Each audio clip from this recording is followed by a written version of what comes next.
Hare Hare, Hare Rama, Rama Rama, Hare Hare, Hare Krishna, Krishna Krishna, Hare Hare, Hare Rama, Rama Rama, Hare Hare, Hare Krishna, Krishna Krishna, Hare Hare, Hare Rama, Rama Rama, Hare Hare, Hare Krishna, Krishna Krishna, Hare Hare, Hare Rama, Rama Rama, Hare Hare, Hare Krishna, Krishna Krishna, Hare Hare, Hare Rama, Rama Rama, Hare Hare, Hare Krishna, Krishna Krishna, Hare Hare, Hare Rama, Rama Rama, Hare Hare, Hare Krishna, Krishna Krishna, Hare Hare, Hare Rama, Rama Rama, Hare Hare, Krishna Chaitanya, O Nityananda, Shri Gadadhar, Srivasadi Gaur Bhaktivinoda. Today I was considering, I was listening to a session online, and it was about practicing, and to keep practicing and practicing and practicing Krishna consciousness, and just keep practicing and practicing and practicing. And it seemed a bit dry to me, because the emphasis was all on the devotees' efforts to practice, to become perfect. And I was saying that it's not possible to practice perfectly. We have so many examples of that in our scriptures. King Riga, Maharaj Bharata,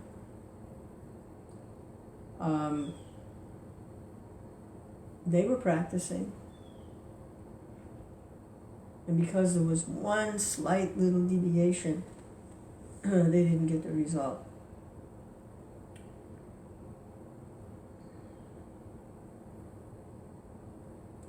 So it's not by practice alone.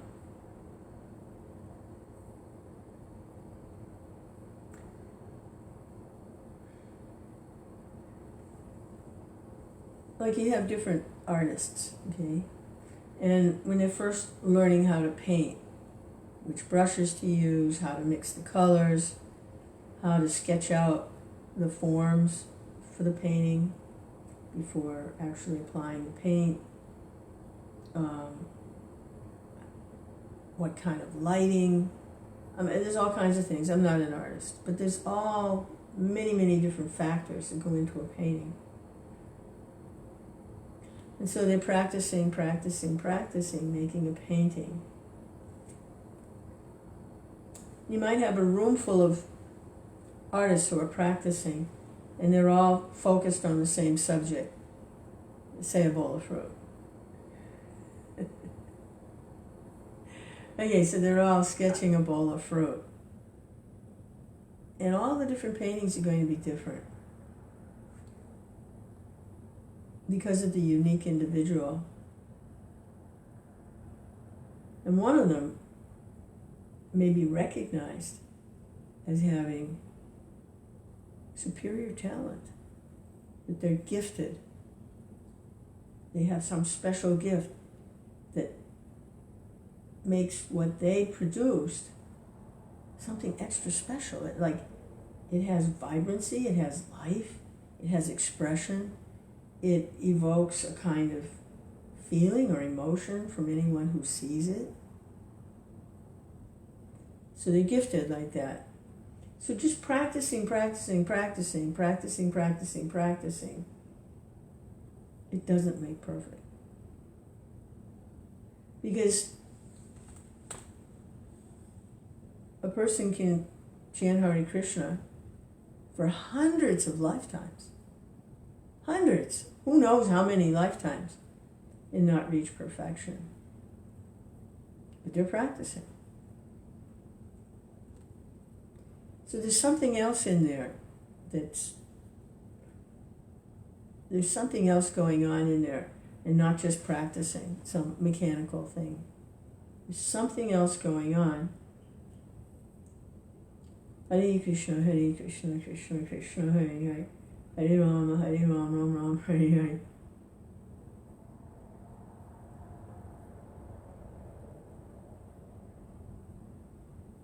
It's reciprocation.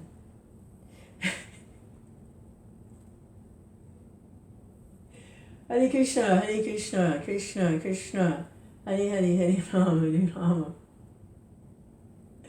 Rama Rama, Hare Hare, Hare Krishna, Krishna Krishna, Hare Hare, Hare Rama, Rama Rama, Hare Hare. It's like in the Gita. Hey Manu, Hare Krishna. It's like in the Gita where Krishna says, if one offers me with love and devotion a fruit, flower, water, a leaf, I'll accept. That's reciprocation.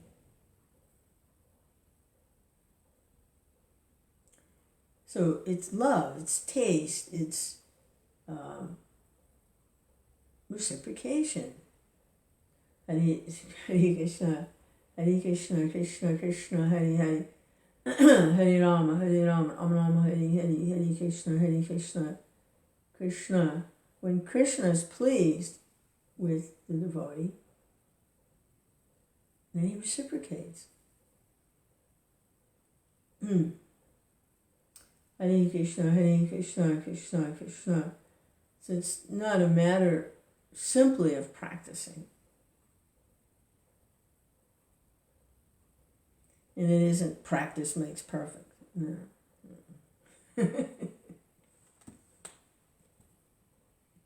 Hare Krishna. What I get out of practice is that you practice and practice and practice. You've taken that up until you realize that you can't practice perfectly and that there is something else. You try to practice perfectly, and you can't. Because only the Lord can practice perfectly. Only the Lord can do things perfectly. The rest of us, Hare Krishna, we fall short of the mark. Hare Krishna. Hare Krishna, Krishna Krishna, Hare Hare, Hare Rama, Rama Rama, Hare Hare, Hare Krishna, Krishna Krishna. So when you practice and practice and practice, and who knows how many lifetimes, and you get that realization that it's not just by practice. There's something else. Hare Krishna.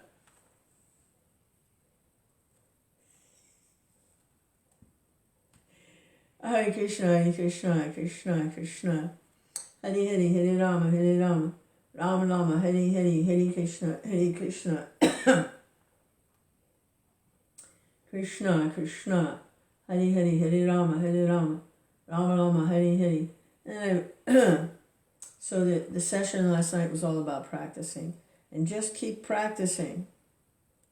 And it never left that platform. It just stayed right there. And it was like, it was painful. It was unbearable to hear that. But just keep practicing. Practice and practice and practice and practice. It was unbearable. It was like, Hare Krishna, Krishna Krishna, Hare Hare, Hare Rama, Rama Rama, Hare Hare, Hare Krishna. Isn't there anything else? What is it, just some mechanical thing? Just keep practicing and practicing and practicing. And there just wasn't a whole lot of juice coming out of that session. Not a whole lot of light, but a whole lot of practicing.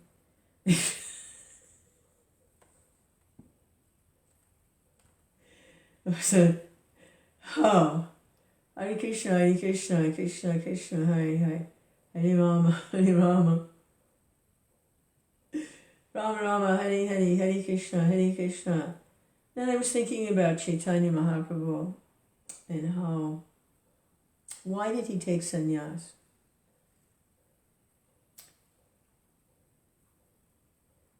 Why did Chaitanya Mahaprabhu take sannyas? Because up to that point, people weren't taking him seriously. and because, especially the student community, because at that time, especially the student community, they took the social structure seriously. The system of varnashram and the orders of life, the ashrams, caste system, which is a good system. It's practical when it's seen by a person's quality of work and it's not forced on anyone by birth or whatever, but when it's naturally existing. Some people are naturally farmers, some people, they're just inclined that way. Teachers, business people, and there's some that just keep life really simple and just serve everybody, serve others. So why did he take sannyas? Because they weren't taking him seriously. There was an incident where some students rejected him. He had some students he was teaching and they rejected him. They saw him in an ecstatic mood and they rejected him. So he considered, I've come here to give this to everyone. If they reject me, they don't at least respect me somehow, they don't take me seriously, then how will my mission be accomplished? So I'll take sannyas. When I take sannyas, then there's enough respect still left within the culture 500 years ago in India.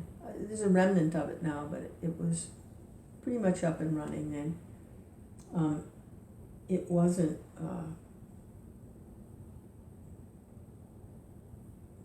it was pretty rigid, actually. So when you consider the goal of it all as love of Godhead, that was kind of Lord Chaitanya's mission, because that was conspicuous by its absence.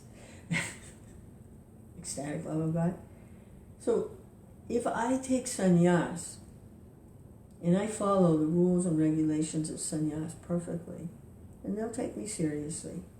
And then they'll have an opportunity to hear the actual message of love of Godhead.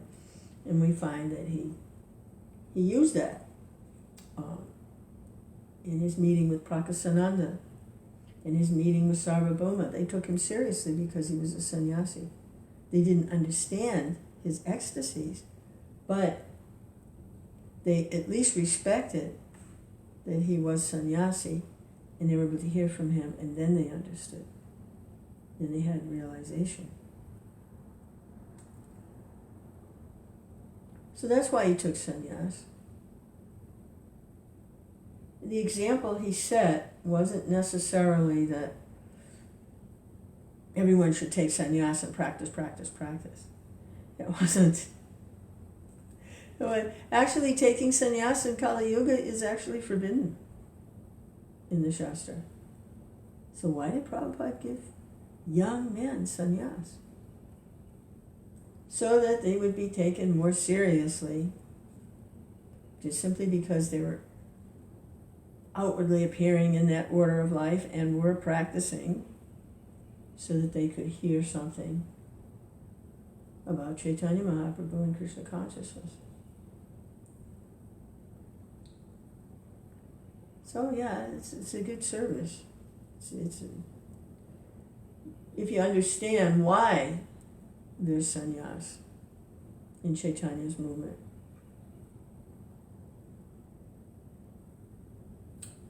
Hare Krishna, and what the goal of the preaching is. Hare Krishna, Krishna Krishna, Hare Hare Rama, Rama Rama, Hare Hare. Everything Prabhupada did was like that. They were sitting in a little hut in Mayapur. They had the land, but it wasn't developed. There was nothing there. Just like a little hut where they could meet and talk about Krishna. And Prabhupada expressed how We need something big here so that people will come. Because we're happy, we're sitting in a little hut in Mayapur, we're talking about Kṛṣṇa. It's fine for us. But for people in general, they need something big to come to. Some big, ooh. So we have to build something big here. We have to build a TOVP. We have to develop a temple with elaborate deity worship, gorgeous deity. We have to do that. So people will come. Hare Kṛṣṇa, Hare Kṛṣṇa. And if they come, they can hear something about Kṛṣṇa. Hare Kṛṣṇa, Hare Kṛṣṇa, Kṛṣṇa Kṛṣṇa. Hare Hare, get some mercy from the Lord. Hare Kṛṣṇa, Hare Kṛṣṇa, Kṛṣṇa Kṛṣṇa. Hare Hare, Hare Rama, Hare Rama. Rama Rama, Hare Hare, Hare Kṛṣṇa, Hare Kṛṣṇa. Kṛṣṇa Kṛṣṇa. Hare Hare, Hare Rama, Hare Rama. Rama Rama, Hare Hare. Hare Kṛṣṇa, Hare Kṛṣṇa. Kṛṣṇa Kṛṣṇa. Hare Hare, Hare Rama, Hare Rama. Rama Rama, Hare Hare, Hare Kṛṣṇa, Hare Kṛṣṇa. Kṛṣṇa Kṛṣṇa. Hare Hare, Hare Rama, Hare Rama. Rama Rama, Hare Hare. It's all about making that connection with Kṛṣṇa.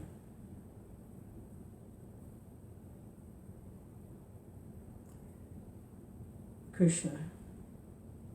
Hare Kṛṣṇa, Hare Kṛṣṇa, Kṛṣṇa Kṛṣṇa. Hare Hare, Hare Rama, Hare Rama. Rama Rama, Hare Hare, Hare Kṛṣṇa, Hare Kṛṣṇa. Kṛṣṇa Kṛṣṇa.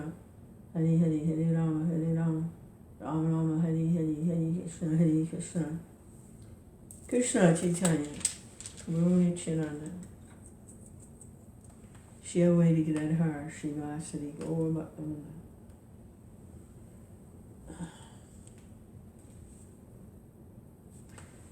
Continue reading in the Kṛṣṇa book, Prabhupada's summary study of the 10th canto of Bhagavatam, Hare Kṛṣṇa, which deals specifically with the personality of the Supreme Personality of Godhead, Kṛṣṇa, Kṛṣṇa Chaitanya. It says Kṛṣṇa recovers the son of his teacher. And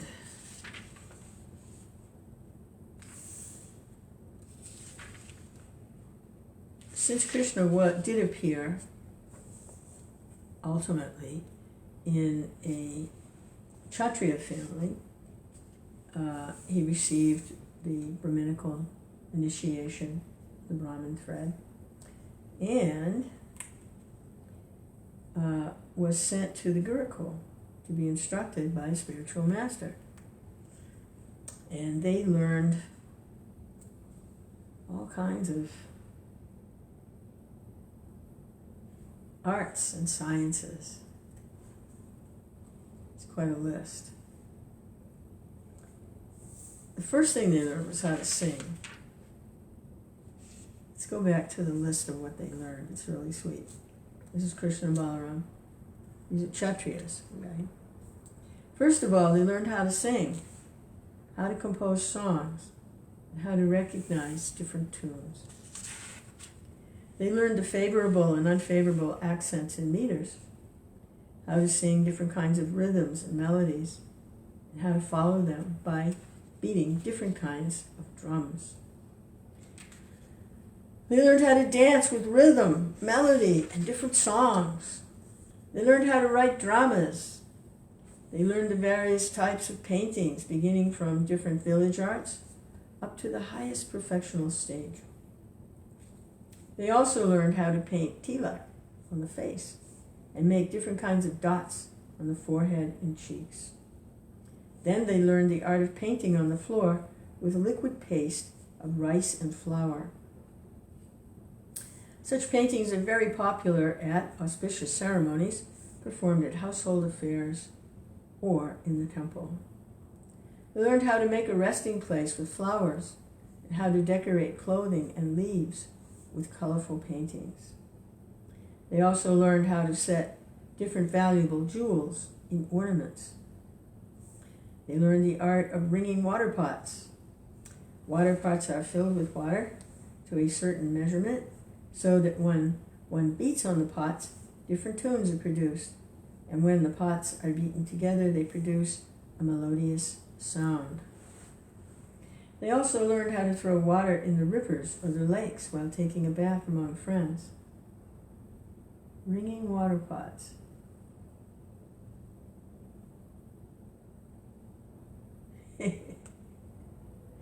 Hey, Kṛṣṇa. I'd like to see that in a kirtan, ringing water pots. They also learned how to decorate with flowers. This art of decorating can still be seen in various temples in Vrindavan during the summer season. It is called Pulabadi.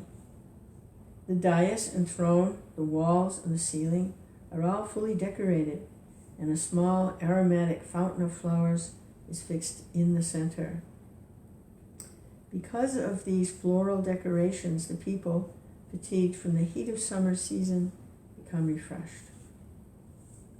Kṛṣṇa and Balaram learned the art of dressing hair in various styles and fixing a helmet in different positions on the head.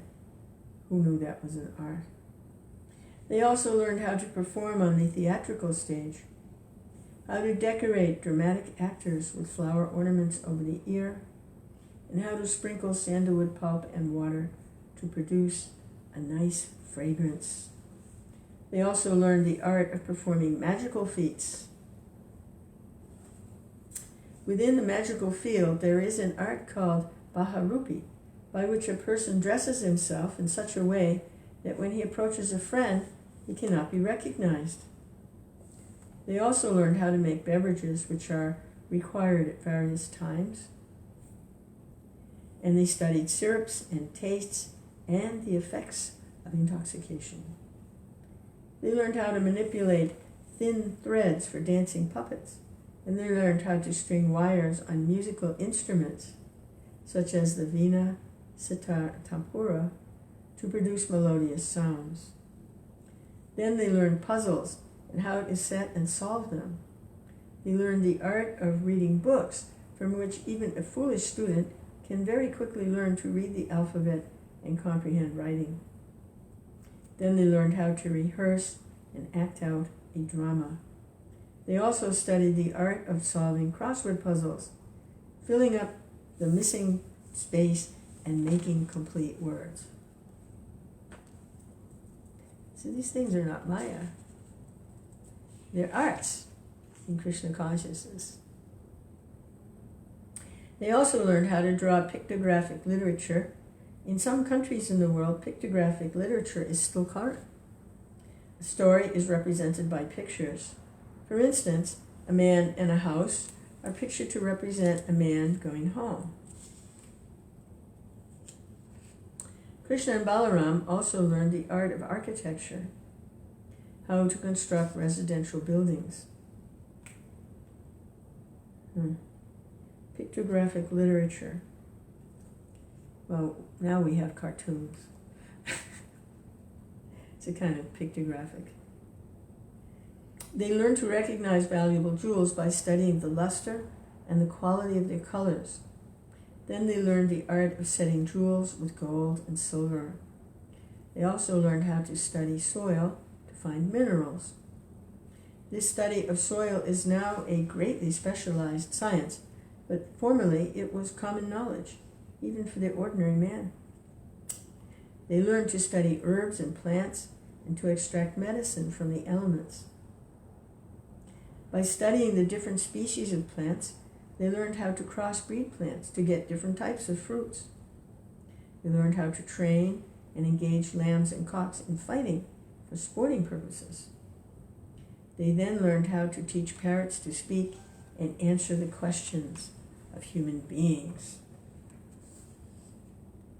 They learned practical psychology, how to influence another's mind and thus induce another to act according to one's own desire. Sometimes this is called hypnotism. They learned how to wash hair, dye it in different colors, and curl it in different ways. They learn the art of telling what is written in someone's book without actually seeing it. They learn to tell what is contained in another's fist. Sometimes children imitate this art, although not very accurately. One child keeps something within his fist and asks his friend, "Can you tell what is within?" And the friend gives some suggestion, although he actually cannot tell. But there is an art by which one can understand and actually tell what is within the fist. Kṛṣṇa and Balaram learned how to speak and understand the languages of various countries. They learned not only the languages of human beings, Kṛṣṇa could also speak with the animals and birds. Evidence of this is found in Vaishnava literature compiled by the Goswamis. Then they learned how to make carriages and airplanes from flowers. It is said in the Ramayana that after defeating Ravan, Ramachandra was carried away from Lanka to Bharatavarsha on a plain of flowers called Pushparat.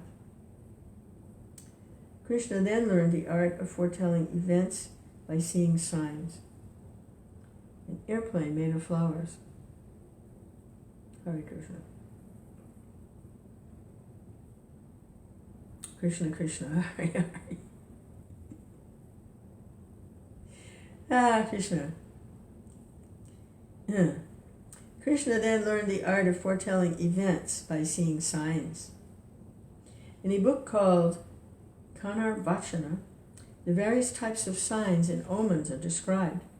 If, when one is going out, one sees someone with a bucket full of water, that's a very good sign.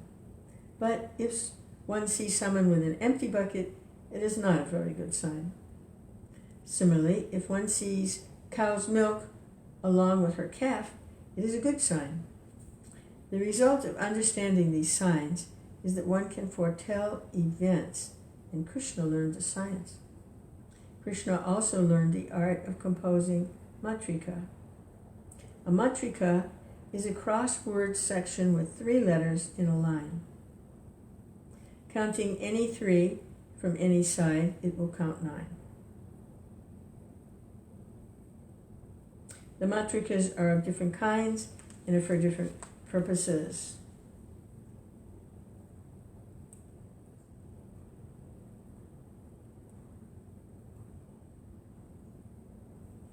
Kṛṣṇa learned the art of cutting valuable stones, such as diamonds, and he learned the art of questioning and answering by immediately composing poetry within his mind. He learned the science of the action and reaction of physical combinations and permutations. He learned the art of psychiatrists who can understand the psychic movements of another person. He learned how to satisfy one's desires. Desires are very difficult to fulfill, but if one desires something which is unreasonable and can never be fulfilled, the desire can be subdued and satisfied. That is an art. By this art, one can also subdue sex impulses when they are aroused, as they are even in brahmachari life. By this art, one can make even an enemy his friend or transfer the direct action of a physical element to other things. I'm thinking of the martial arts, where when an attacker comes, they're able to take the movement of the attacker and redirect it. Martial arts. So here, this is about desires. If you desire something unreasonable, the desire can be subdued and satisfied. There's an art, there's a redirected. Can also subdue sex impulses. That's a tough one, really tough, because even brahmachari, they have to deal with that. So the art, there's a way to redirect those impulses and redirect them. But this art, by this art, can make an enemy his friend. That's like attacking and you redirect it. And physical, friend. Or transfer the direct action of a physical element to other things. Hare Krishna.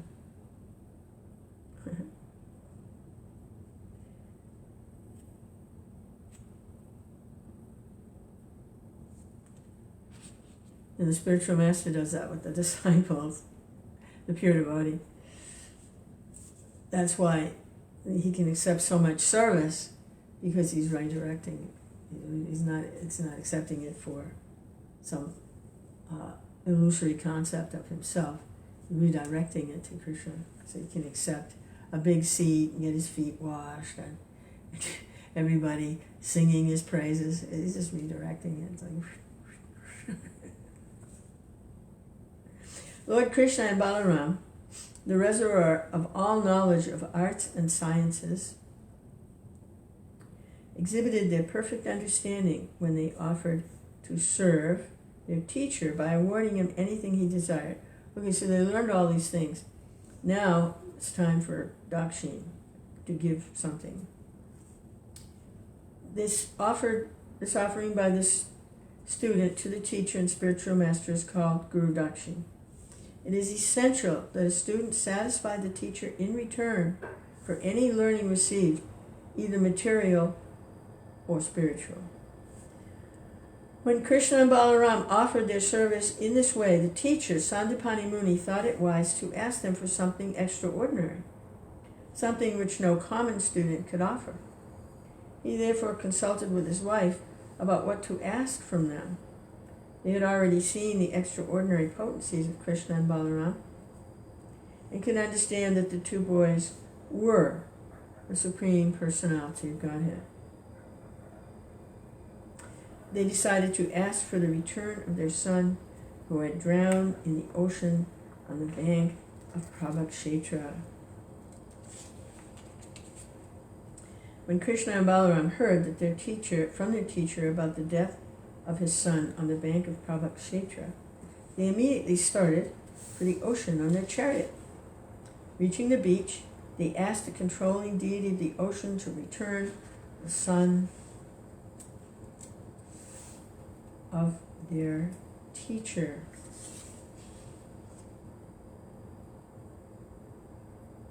The ocean deity immediately appeared before the Lord and offered him all respectful obeisances and great humility. The Lord said, "Some time back you caused the drowning of the son of our teacher.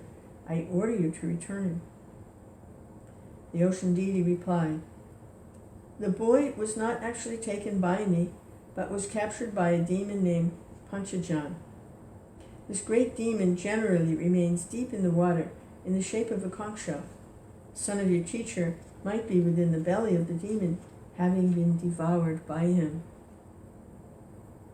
On hearing this, Kṛṣṇa dove deep into the water and caught hold of the demon Panchajanya. He killed him on the spot, but could not find the son of his teacher within his belly. Therefore he took the demon's dead body in the shape of a conch shell and returned to his chariot on the beach of Prabhakshetra.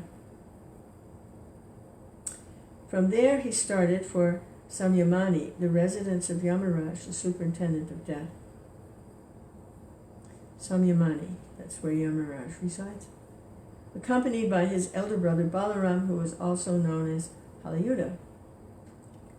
Kṛṣṇa arrived there and blew on his conch shell, Panchajanya, blew on the dead body of the demon. Hearing the vibration, Yamaraj appeared and received Sri Kṛṣṇa with all respectful obeisances. Yamaraj could understand who Kṛṣṇa and Balaram were, and therefore he immediately offered his humble service to the Lord. Kṛṣṇa had appeared on the surface of the earth as an ordinary human being, but actually Kṛṣṇa and Balaram are the super soul living within the heart of every living entity. They are Vishnu himself, but were playing just like ordinary human boys.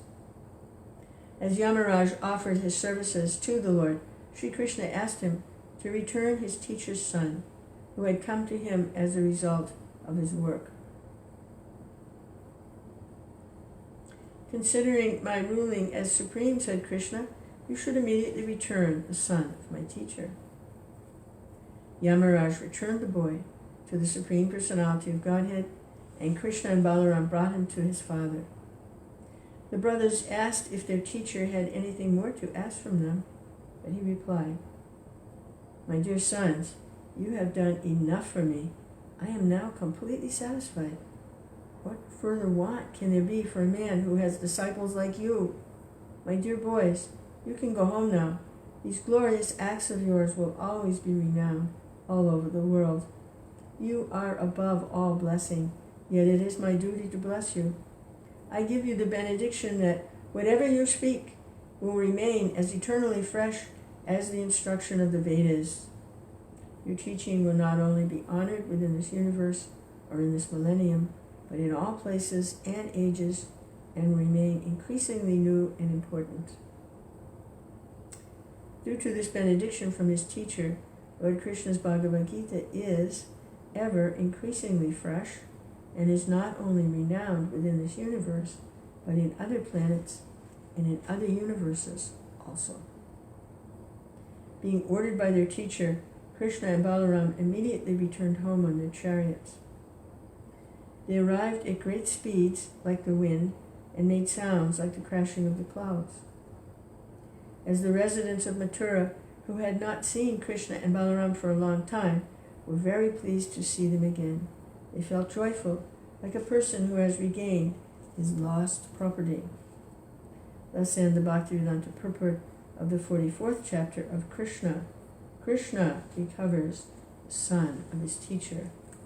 Now that is an incredible pastime to meditate on, and I will be thinking of that pastime for quite some time.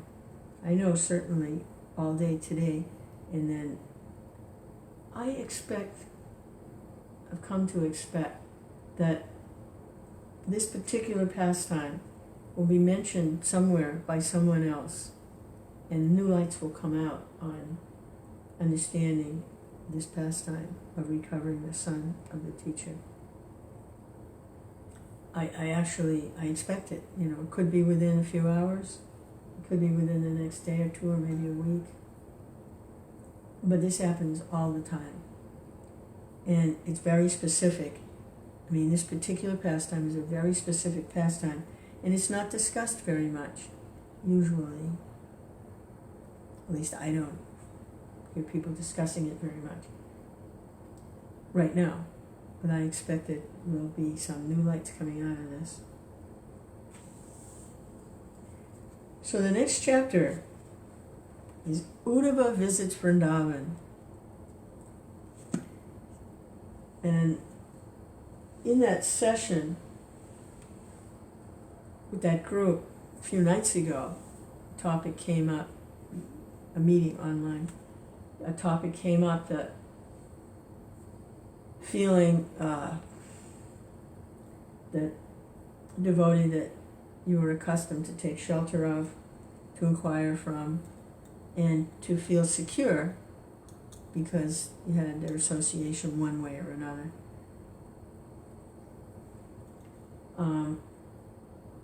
When they disappear or they pass away, that sense of loss. So Kṛṣṇa makes arrangements. In this world, everyone appears and disappears, even Kṛṣṇa. Because it's a temporary place. It's a place of, it's actually an illusory, it's the illusory energy. There's no permanence.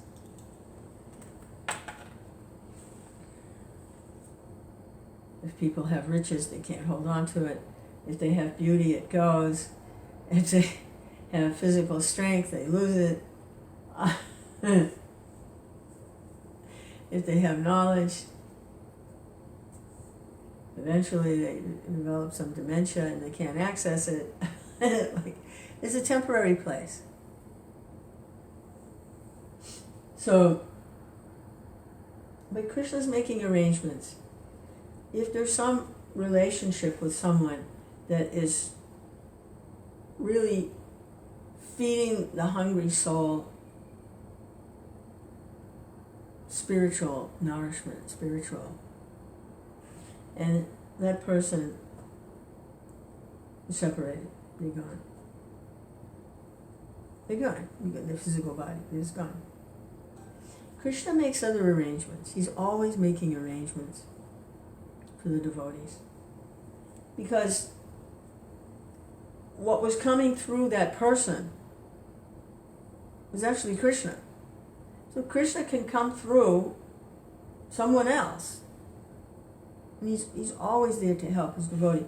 So this pastime with Uddhava, the residents of Vrindavan are in separation from Kṛṣṇa, and Kṛṣṇa sends Uddhava, and Uddhava is empowered to give them Kṛṣṇa.